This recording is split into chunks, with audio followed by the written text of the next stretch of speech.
America is the land of the free, where every person is given the opportunity to succeed. But are those opportunities being curtailed by the U.S. government? In tonight's cover story, are we on a slide to socialism? The U.S. Constitution simply states the role of the government: ensure domestic tranquility, provide for the common defense, and promote the general welfare.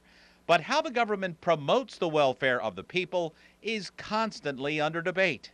We came into this crisis without the authority and the tools necessary to contain the damage to the American economy. Conservatives fear America is heading towards socialism, where the government controls industry and distribution of wealth. It's a charge liberal lawmakers staunchly deny. That's a kind of a soundbite that's used in political wars to demean or to marginalize your opposition. But it's a word California lawmaker Maxine Waters has used before. Listen to her comments to oil executives last year.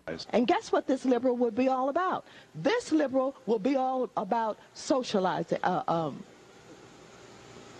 would be about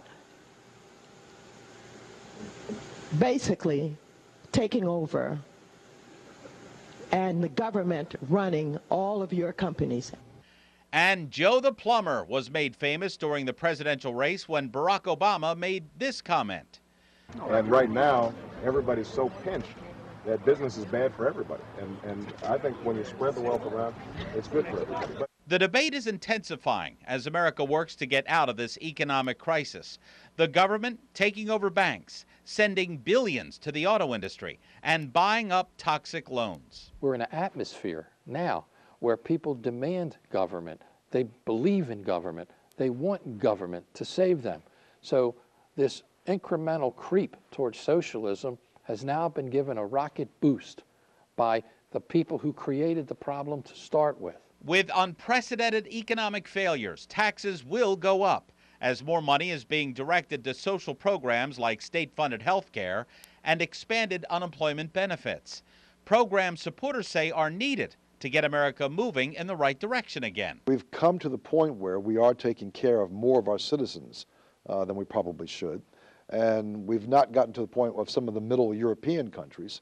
But we need to make sure that what sparks America is the work and the sweat of Americans, and not some type of government handout. The more you grow the state, the more the fewer people you have earning money. And if we keep going down this road, we're going to see higher and higher taxes. We're going to see less and less growth, and I do worry about that. The recession will eventually pass. Lawmakers will then need to decide whether the decisions being made today will be made permanent. The discussion that has come to the forefront now with us giving many of these businesses so much money is, are we going to nationalize them? Are we going to take them over? Because we have such a huge investment in it, maybe we should take them over. And remember, we're only at the beginning of this journey. President Obama and the supermajority in Washington are in for 4 years at least, unless there's a change in 2010. So what you've seen in a couple of months is the tip of the iceberg. And this is very interesting. An opinion dynamics poll conducted back in January shows 23% of Americans say moving away from capitalism and towards socialism would be a good thing. Democrats, people under 30, and people making less than $30,000 a year like the idea the most.